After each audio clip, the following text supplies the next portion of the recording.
Bienvenidos a Renovación Familiar México. Somos los doctores Carlos y Sarita Valdés en nuestra sección Vida en Pareja. Hoy nos enfocaremos en una de las actitudes que debe de existir dentro del matrimonio y me refiero a la actitud del perdón. Es una gracia que nos otorga Dios en el matrimonio. La pregunta es, ¿será posible aplicarla o aprender esa actitud del perdón? Y yo les diría que sí es real. Y claro que sí podemos aprenderla, pero el perdón va a requerir de compromiso y de reconstrucción. Por eso, para poder perdonar de verdad, debemos de pedir a Dios ese don. El título del mensaje de hoy es el perdón conyugal. Así que, Sarita, hoy vamos a hablar acerca del perdón, algo que se practica mucho en el matrimonio o se debe de practicar para evitar el riesgo de una separación o un divorcio. Así es.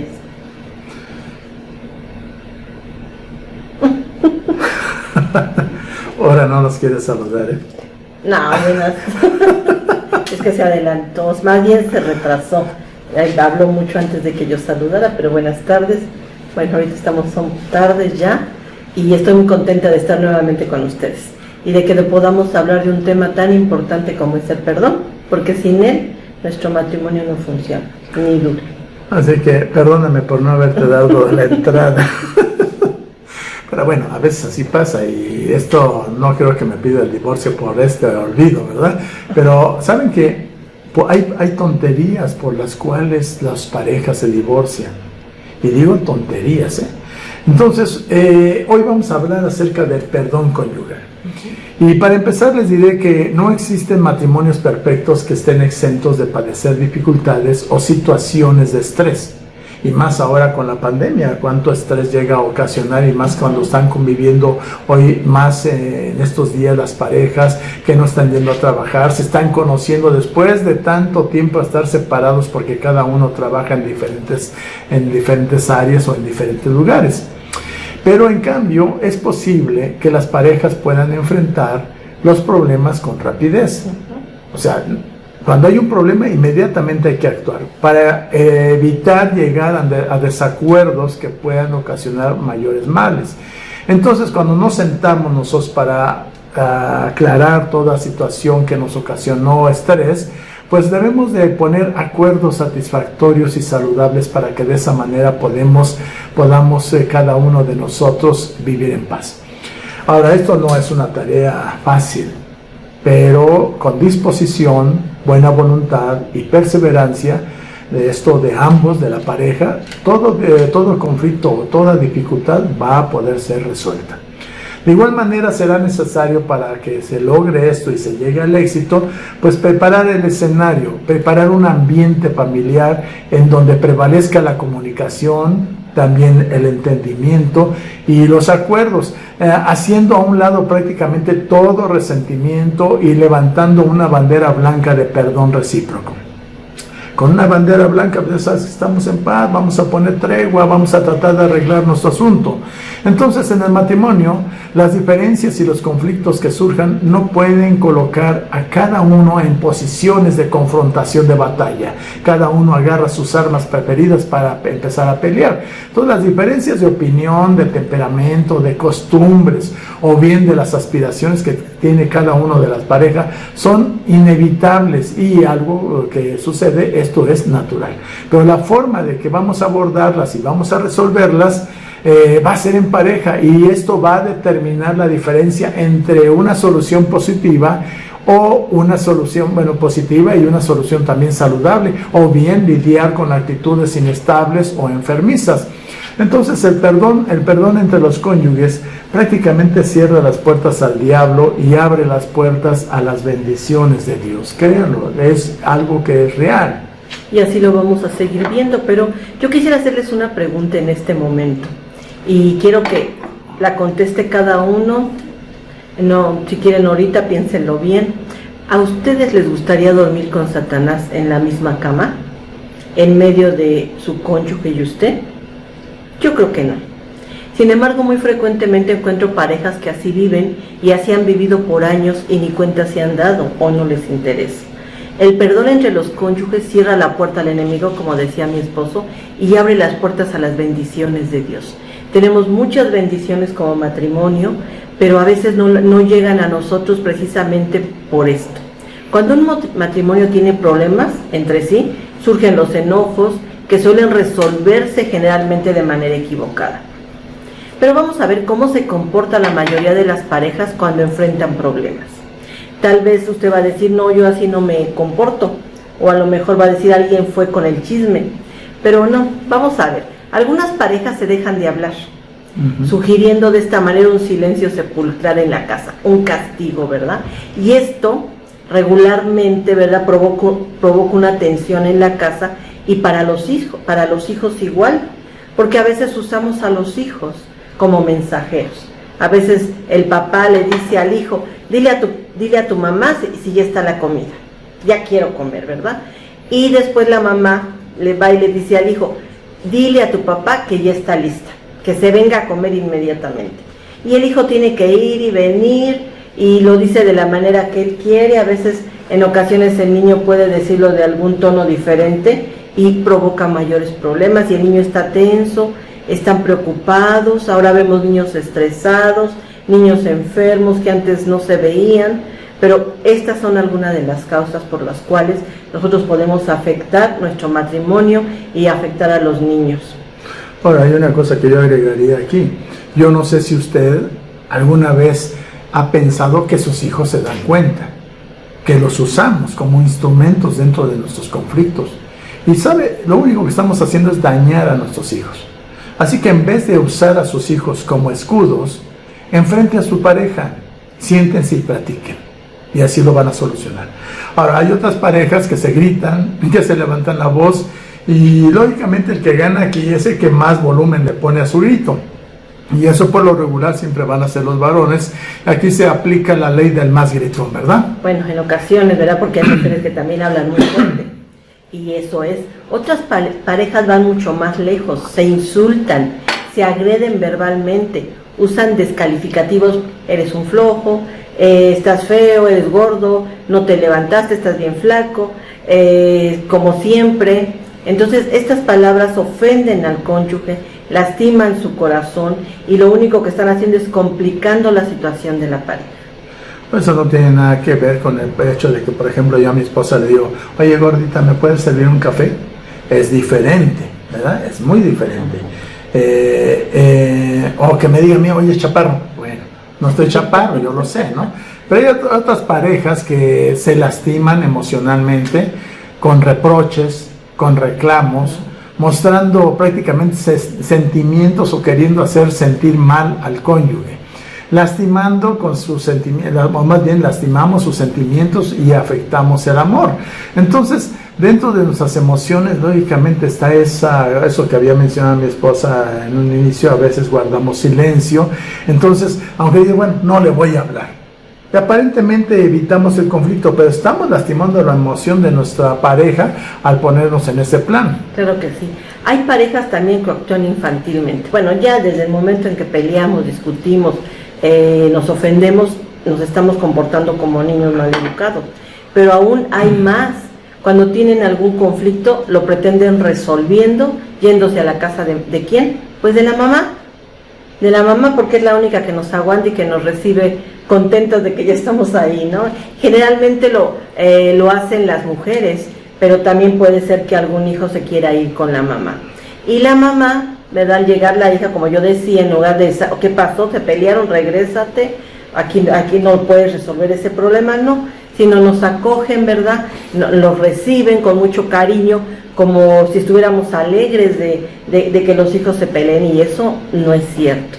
Los sobreprotegen como si fueran niños de preescolar, complicando más las cosas. ¿Por qué? Porque ha habido parejas que se han disgustado la mamá coge a la esposa o al esposo y ya no regresan, y mientras la otra pareja pues ve que ya no regresa y no la va a buscar nunca, y así es como se separan, así es como viene a veces el divorcio. Así es, y pues lógicamente dentro de todas las actitudes que toman parejas hay otras que se lastiman físicamente y van utilizando objetos como proyectiles, los lanzan contra el cónyuge usando la ley de la puntería, donde frecuentemente la que tiene puntería es la mujer. Bueno, a veces, ¿no? Porque de repente el hombre sale corriendo y todas las tazas y platos se rompen en la puerta ya cerrada, ¿verdad? Pero a fin de cuentas todo eso nos trae complicaciones económicas. A veces no lo pensamos, que llegamos a romper un objeto y después que pasó el enojo nos arrepentimos porque salió costoso el enojo. Pues más vale mejor controlarte y arreglar las cosas en paz, ¿verdad? También hay esposos que son agresores y que son tan necios y faltos de entendimiento que no se dan cuenta de la destrucción que están trayendo a su matrimonio.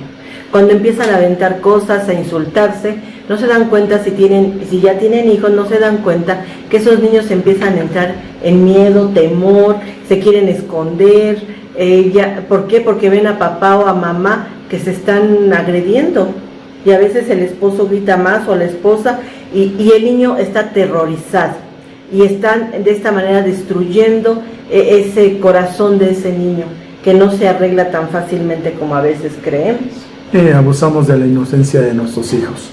Creemos que está chiquito, no se dio cuenta. Se dio mucha cuenta de lo que está sucediendo. ¿Y qué hacemos? Le partimos el corazón. Lo estamos destruyendo y lógicamente ese niño va a manifestar actitudes que van a ser patológicas en su desarrollo. Pues bien, hay otras parejas que se sienten agredidos, por lo que toman la actitud de víctimas. Se sienten las víctimas, abriendo las puertas del corazón, o abren las puertas de su corazón, por ejemplo, a odios, ¿sí? Resentimientos, y llegan a ver a su cónyuge como la peor persona del universo. Inclusive llegan a desear la muerte, lo cual propicia su separación y su divorcio. Y hablando de divorcios, hace un momentito leíamos una noticia, mi esposa y yo, de que una niña de 14 años, bueno, sus padres se divorciaron y los hijos quedaron con el abuelo. Con la mamá. Pero fueron a vivir con el abuelo. Sí, fueron a vivir con el abuelo, pero pues, la mamá estaba con ellos, ¿sí? Pero este divorcio, pues no especifican bien las causas ni se está investigando. Pero esta niña de 14 años asesinó a su hermanito de 9 años de 9 puñaladas. Apuñaladas, ¿no? Sí, 9 años tenía el niño, ¿verdad? Sí, 9 años tenía el niño. De 9 puñaladas lo asesinó al niño. Las causas, no sé. No sé por qué en la niña pudo haber brotado ese rencor hacia sus hermanos, o tal vez en el desarrollo del divorcio creyó que a lo mejor está apuñalando a alguno de sus padres, que se vio como un traidor de haber roto el matrimonio y haber partido el corazón de sus hijos. O tal vez le echó la culpa al hermanito. Puede ser. Porque a veces los niños echan la culpa de los problemas de los papás, piensan que al pelearse papá y mamá es culpa de ellos, porque no entienden. Así que revisando el problema en el cual estamos hablando, descubrimos que la raíz nace desde el principio del matrimonio. Todo problema, toda ira que se presenta en el matrimonio, la gran mayoría inician de acuerdo a cómo se inició el matrimonio. Y en ocasiones incluso antes del matrimonio, cuando la pareja se unió mal, que se tuvieron que casar deprisa porque a lo mejor quedó embarazada la chica, un embarazo no deseado, lo cual lógicamente origina desconfianza, hay pecado, hay vergüenza, hay culpabilidad y otros sentimientos más. Dijo el apóstol Pablo allá en Efesios 4:26, airaos pero no pequéis, no se ponga el sol sobre vuestro enojo, ni deis lugar al diablo. En la conferencia anterior, que usted puede revisar ahí en YouTube, en nuestra sección, en nuestro sitio de Renovación Familiar México, puede ver esta plática, esa conferencia que dimos sobre la ira en el matrimonio. Aquí estamos hablando nuevamente acerca de esos problemas de ira, pero nos vamos a enfocar más en cómo solucionar el problema a través del perdón. Entonces, en este pasaje, el apóstol Pablo nos advierte de tener cuidado con la ira. ¿Para qué? Para no pecar. Y es que el problema de sentir ira, ya sea porque hice algo o me hicieron algo, es que me va a llevar a pecar. Y eso es lo que justamente Dios no quiere y nos está advirtiendo a través de su santa palabra. Para que no estemos viviendo en pecado dentro del matrimonio, haciéndonos daño nosotros mismos y dañando a los demás. Ahora, ¿qué es? Me gustaría que nos preguntáramos qué es lo que ocasiona la ira. Lógicamente hay infinidad de cosas, pero ¿a qué nos va a orillar la ira? Vamos a ver a qué nos va orillando la ira y por qué Dios nos muestra, ¿verdad? Con tanta importancia, nos recalca que no debemos de caer en ella. La ira nos excita a hacerlo mal. En el Salmo 37:8 nos dice, deja la ira y desecha el enojo. No te excites en manera alguna a hacer lo malo. Lo primero que nos advierte esto es que la ira nos excita a actuar mal, de mala voluntad, con malas intenciones, con malos deseos, con malas palabras, con malos sentimientos. Por eso es la orden de Dios que dice, deja la ira, desecha el enojo. No deben tener cabida en nuestro matrimonio la ira, porque la ira en sí, ¿verdad?, provoca hacer lo malo, pensar lo malo, sentir malo. Se sale de control nuestras emociones. Así es. La ira también va a mostrar nuestra necedad. Dice Eclesiastés 7:9, en el enojo reposa, la leemos mejor completa, no te apresures en tu espíritu a enojarte, porque el enojo reposa en el seno de los necios. Entonces por eso decimos que cuando alguien se encuentra en esta situación, ya mostró el cobre. ¿Ha escuchado esa frase, verdad? Dice, ya mostraste el cobre, yo pensé que eras una buena persona. No, ya se vio el cobre, ¿no? Ya brilló el cobre. Este es el efecto prácticamente, o es un efecto destructivo. La ira lleva a actuar con necedad, es decir, que la necedad toma cautivo a quien se enoja y le hará actuar, le hará hablar, le hará decidir de una manera tonta y poco razonable y con muchos errores de los cuales tarde o temprano nos vamos a arrepentir. Y así sucede. Entonces la solución es no te enojes tan rápido, tranquilo, considera las cosas primero, ¿verdad? ¿Por qué? Porque la ira te puede llevar a matar. ¿Cuánta gente en un día toma, se pelean, no tienen algún problema de tránsito, de repente se enojan, se enfurecen y cuando se dan cuenta, pues ya ocasionaron un accidente o ya hasta mataron y tienen que ir a la cárcel? Por eso en Mateo 5:21 Dios nos habla tanto de esto y nos dice, oíste que fue dicho a los antiguos, no matarás, y cualquiera que matare será culpable de juicio. Pero yo os digo, hablando nuestro Señor Jesús, que cualquiera que se enoje contra su hermano, que se enoje, será culpable de juicio. Y cualquiera que diga necio a su hermano será culpable ante el concilio. Y cualquiera que les diga fatuo quedará expuesto al infierno de fuego. ¿Por qué nuestro Señor Jesús fue tan estricto más que en el Antiguo Testamento que decía que el que mata, ¿verdad? Sino acá este mismo dice, si te enojas, porque el enojo, como decíamos anteriormente, nos va a traer una respuesta agresiva. Esto Jesús, ¿verdad?, lo pone como una clave, porque siendo Dios conoce la condición de nuestro corazón. ¿Dónde nace un crimen? Dentro del corazón. Dentro del corazón, porque perdemos ¿cómo se podría decir? Perdemos nuestro control. Por eso Jesús nos lleva más allá de la ley. Sin la ley el problema era matar. En Cristo el problema es enojarse por todo lo que el enojo conlleva en sí mismo. No es tanto que no nos podamos enojar, o sea, te puedes enojar, pero sin ofender, sin pecar, dice la palabra. O sea, enójate, es normal, es un derecho, ¿verdad?, que me pueda molestar, enojar con alguien, pero debe ser bajo control y no debo de llegar a la ira. Pongan atención en esto, tan solo por decirle a su cónyuge cualquiera mala palabra, usted se está exponiendo al infierno de fuego. ¿Entiende por qué no se debe dar lugar al diablo? ¿Ustedes lo entienden? ¿Entienden por qué no debemos dar lugar al diablo?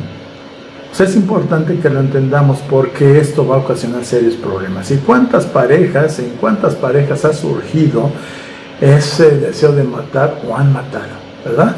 Entonces, viendo todo esto, la pregunta sería cómo tratarnos o cómo hay que tratarse dentro de la casa.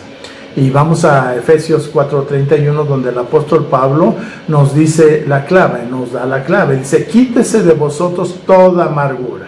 Entonces, ¿cómo debemos de tratarnos dentro de la casa para solucionar un problema? Lo primero que tenemos que hacer es quitar de nosotros toda amargura, todo enojo, toda ira, gritería o maledicencia o toda malicia. Dice, antes sed benignos unos con otros, misericordiosos, perdonándonos unos a otros, como Dios también nos perdonó a vosotros en Cristo Jesús, ¿verdad?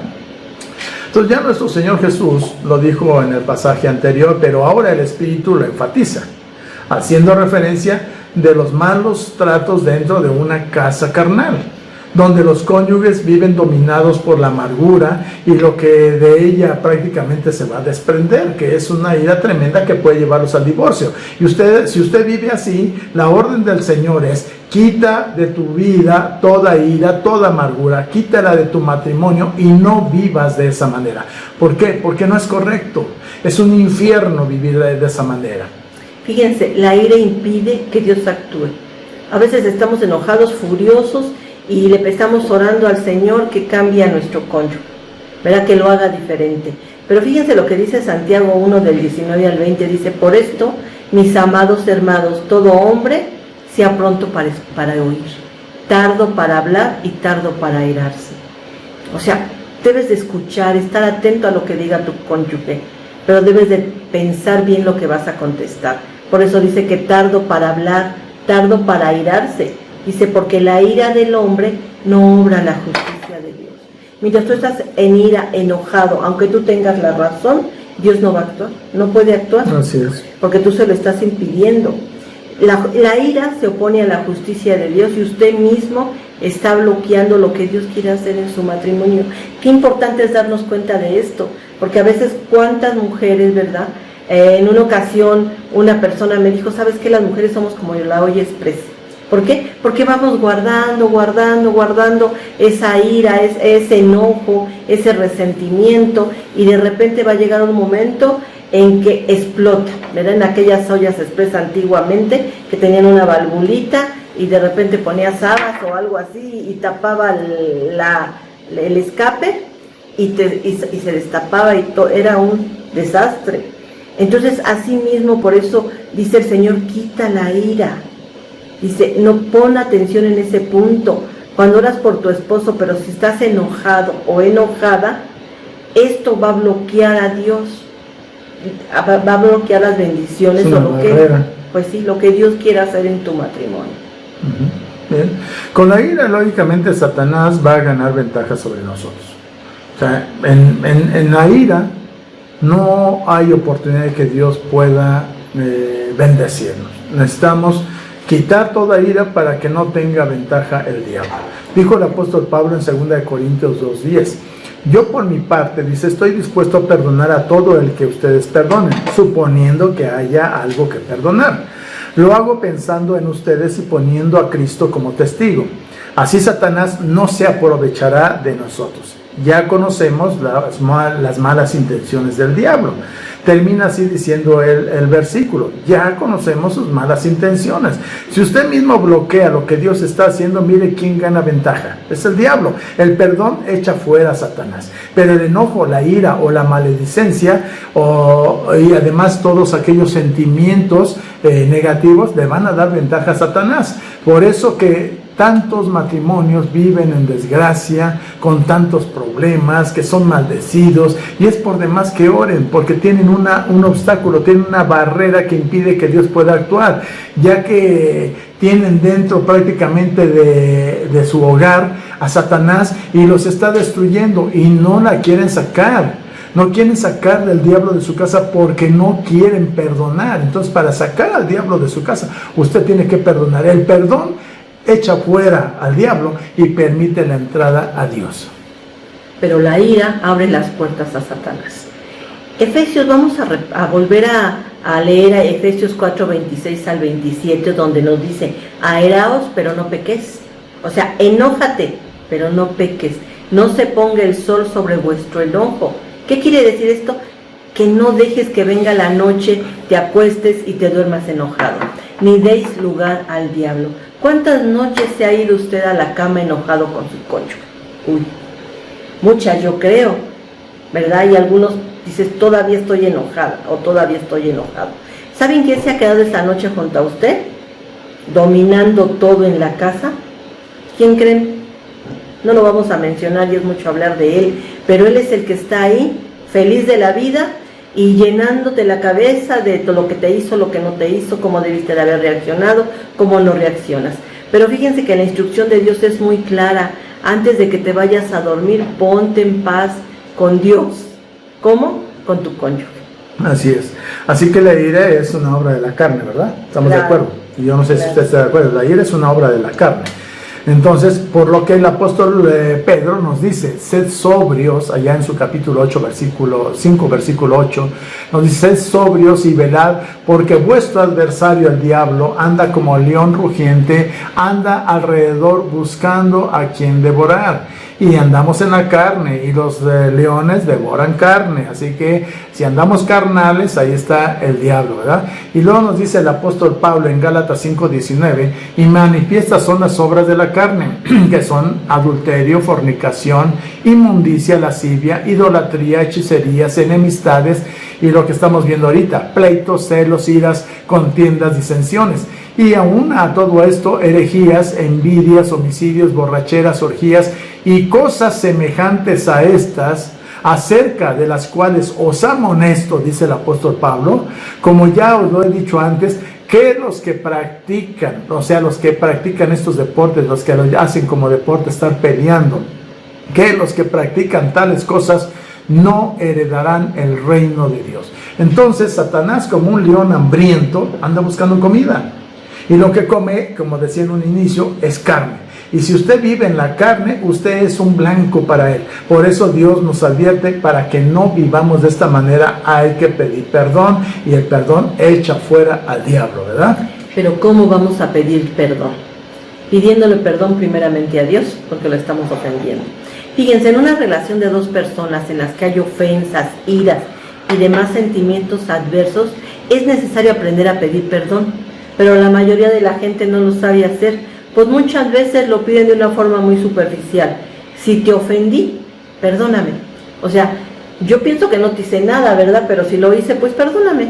Es como dice, si crees que te ofendí, perdóname. ¿Sí? Pues yo no te ofendí. Sí, quien pide así perdón no reconoce ninguna falta ni culpa, pues le deja toda la responsabilidad de la ofensa a quien está ofendido. O sea, dice, bueno, tú eres la que te enojaste, pero yo realmente no hice nada. Tú te sentiste ofendido, pero yo no te hice nada, eso es lo que le estás diciendo. Otros piden una disculpa, pero lo que quieren decir es, quítame la culpa que me estás echando. O yo no soy el culpable, o yo no quiero sentirme culpable. Pero esa no es la esencia del perdón. No, así no podemos pensar que vamos a pedir perdón. ¿Qué tenemos que hacer? Tenemos que ser sinceros y hay que confesar el pecado.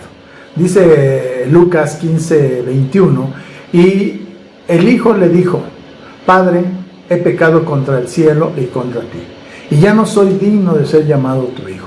Pero el padre dijo a sus siervos, sacad el mejor vestido y vestirle y ponedle un anillo en su mano y calzado en sus pies. O sea, que de esta forma, o esta forma es la correcta para poder pedir perdón. He pecado contra Dios y contra ti. Cuando usted peca o ofende a su esposa, pues lo que está haciendo es pecar contra Dios y peca contra su esposa, o viceversa. Peca a Dios y peca a su esposo, ¿verdad? Es decir, que se debe reconocer la falta, se reconoce la culpa, se reconoce el pecado, no se disfraza. Se reconoce que yo ofendí. Hay que reconocer, te ofendí, te lastimé, yo lastimé a la otra persona. No se le pregunta, ay, te lastimé. No, simplemente tú sabes que pecaste, ya que en nuestra cultura muchas veces nos lleva a cometer dos grandes errores. ¿Cuál es el primero, Sarita? El primero es, si usted a alguien le dice, si te ofendí, perdóname, seguramente la otra persona le va a decir, no hay problema, no pasa nada. Aunque por dentro esté llorando y esté destrozada o destrozado. ¿Pero por qué? Porque por un lado impera el orgullo propio. ¿Cómo voy a mostrarme débil? ¿Cómo le voy a decir que sí me ofendió cuando está él pensando que no lo hizo? No puedo mostrar que me afectó la ofensa. voy a poner cara de fuerte. Y la segunda cosa, el segundo error que se comete es que tal vez usted quiera ser tan amable, tan educado, que le da pena hacer sentir mal a la otra persona, así que hipócritamente le dice, no te preocupes, no hay problema. La persona me ofendió a mí, y yo prácticamente para ser amable digo, no te preocupes, no hay problema, ¿verdad? Por eso Dios nos lleva a pedir perdón de una forma tan clara como he pecado contra ti, Señor. Pues todo el pecado que cometemos es contra Dios y contra la persona a la cual nosotros ofendimos. Dice Jeremías 3:13, reconoce pues tu maldad, reconoce tu maldad, porque contra Jehová tu Dios has prevaricado o has pecado y fornicaste con los extraños debajo de todo árbol frondoso y no oíste mi voz, dice Jehová. Pero dice, reconoce tu maldad. Entonces, ¿cómo otorgar el perdón, Sarita? ¿Cómo lo vamos a hacer? Pues vamos a ver, miren, primeramente tenemos que ser prudentes. Y Proverbios 12:16 nos habla mucho de la prudencia. Dice, el necio al punto da a conocer su ira, mas el que no hace caso de la injuria es prudente. ¿Qué quiere decir? Si no haces caso de la injuria, entonces de esa manera te puedes dominar para no caer en ira. Actúa con cordura, o sea, controla tus emociones. Dice, el necio da a conocer su ira. ¿Qué es una persona necia? Una persona que no entiende, una persona que reacciona tal cual, y esto hace que aumenten los problemas. Proverbios 19:11 nos dice, la cordura del hombre detiene su furor y su honra es pasar por alto la ofensa. Fíjate, o sea, la cordura, la prudencia, el dominio propio detienen el enojo. Y la honra de esa persona, decía la esposa o el esposo, dice, es pasar por alto la ofensa. A veces el orgullo, a veces la falta de dominio propio nos hace enojarnos más y provocar ira. Pero ¿qué es la prudencia? La prudencia es una virtud que consiste en saber lo que es bueno y lo que es malo, para huir de lo malo. Es otro fruto, ¿verdad?, que llamamos nosotros frutos del Espíritu, es la templanza y la moderación. O sea, tenemos que tener dominio propio sobre nuestras emociones y no enojarnos por cualquier cosa, porque entonces seríamos como de cristal, como las generaciones actuales. La generación de cristal de hoy en día, ¿no? Son no sé quién inventa esas tonterías, pero bueno. A veces les digo, mira, para que no seas de cristal, use la vara de la corrección, hablando de los hijos. Pero bueno, no estamos hablando, algún día hablaremos de ello, ya pronto empezaremos algunas conferencias sobre paternidad. Otra de las cosas que tenemos que hacer para resolver los problemas, debemos de ser inteligentes. Nos dice Proverbios 14:29, el que tarda en airarse es grande en entendimiento, mas el que es impaciente de espíritu enaltece la necedad. No sea necio, mejor sea inteligente. No permita que le gane la necedad. Pero a fin de cuentas, ¿qué es un necio? Un necio es un ignorante que no sabe lo que puede o debe saber. Es imprudente, es falto de entendimiento, no razona, es terco, es porfiado. A fin de cuentas, el necio, por lo general, siempre insulta después de pensar que está ofendiendo o que está lastimando, ¿verdad? Lo hace al revés. El necio se va de la casa. El necio golpea en vez de platicar. El necio grita en vez de escuchar. Entonces, así que usted actúe como una persona inteligente. Piense lo que va a decir, escuche y dialogue. Muy importante es escuchar a tu esposa o a tu esposo. Proverbios 18:13 dice, al que responda palabra antes de oír, le es fatuidad y oprobio. Fatuo es una persona tonta. O sea, si tú no puedes responder sin escuchar, muchos problemas se derivan de la falta de comunicación, de malos entendidos, de confusiones, de imaginaciones. Así que la solución es el diálogo. A veces imaginamos lo que trata de decir el cónyuge o el esposo o la esposa y no esperamos a que termine la frase. Entonces no debemos responder antes de escuchar. Así es. Y una cosa bien importante, como pastores, alguna vez lo vimos en la iglesia, no divulgues tus problemas conyugales. ¿A quién? a la gente. A toda la gente. Recurre a gente que te pueda dar un consejo, que te pueda asesorar. No se lo platiques a toda la gente. Hablando de las iglesias, de repente toda la iglesia sabe del problema o sabe que tu marido es un tal por cual o que tu mujer es una floja, buena para nada. Y el último en enterarse es el pastor. Dice Proverbios 17:9, el que cubre la falta busca amistad, mas el que la divulga aparta al amigo. Si usted quiere ser amigo de su cónyuge, cubra sus faltas, no las divulgue, no ande chismeando, a menos de que se trate de una consejería. Entonces sí, con el pastor, diga todo lo que quiera, no diga nada malo de su cónyuge al resto de la gente, porque la gente lo va a usar. El problema es que hay muchos hermanos que le piden consejería a toda la iglesia, como les decía, y por lo tanto todos saben qué clase de alimaña es tu marido o tu mujer. Lo cual genera un problema serio, porque cuando ese cónyuge se convierte al cristianismo, la mayoría de la gente le cuesta trabajo aceptarle por el pésimo concepto que se desparramó del cónyuge y que ha transitado por toda la iglesia. Y pobre de ese que se convirtió, porque lo ven feo, ¿verdad? Entonces, ¿qué más vamos a hacer para poder solucionar este problema? Tenemos que usar el amor. El amor, aunque a algunos les suene así como, ¿cómo el amor? Pero fíjense que en primera de Pedro 4:8 nos dice, y ante todo, tener entre vosotros ferviente amor, porque el amor cubrirá multitud de pecados. El amor que algún día te unió a tu esposa o a tu esposo, y junto con tu esposo, es lo que debe reinar en la relación para que se dé el perdón. Cuando tú amas, pasas por alto muchos pecados, y si no, acuérdate, cuando eras novia, ¿verdad? Cualquier cosa te decía tu mamá, tus amigas, pero es así, y tú lo tratabas de cubrir. O cuando alguno de tus hijos hace algo malo y te dicen, no lo ves tan malo, tratas de cubrirlo. ¿Por qué? Porque lo amas. Este es el antídoto del odio, el amor. Del resentimiento, del rencor, de la amargura y de muchas cosas más. Cuando tú amas, perdonas. Cuando tú amas, no te ofendes. Tratas de cubrir esa falta. Tratas de que nadie se dé cuenta. Y perdonas, eso es lo más importante. Por eso debemos de usar el amor. Pues vamos terminando con eso, ¿no? Dice Proverbios 10:12, el odio despierta rencillas, pero el amor cubrirá todas las faltas. El perdón borra lo que el tiempo no borra. Perdonar y pedir perdón no te hace tonto, no te hace débil, sino que te hace sabio y fuerte. Así que vive el perdón en tu matrimonio sabiendo pedir y sabiéndolo otorgar.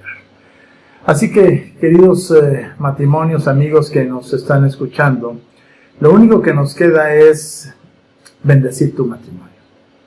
Que el Señor los bendiga y los proteja. Que el Señor sonría sobre ustedes y sea compasivo. Y que el Señor les muestre su favor y les dé su paz. Somos los doctores Carlos y Sarita Valdés de Renovación Familiar México. Hasta la próxima. Que Dios los bendiga. Y perdón. Hasta la próxima.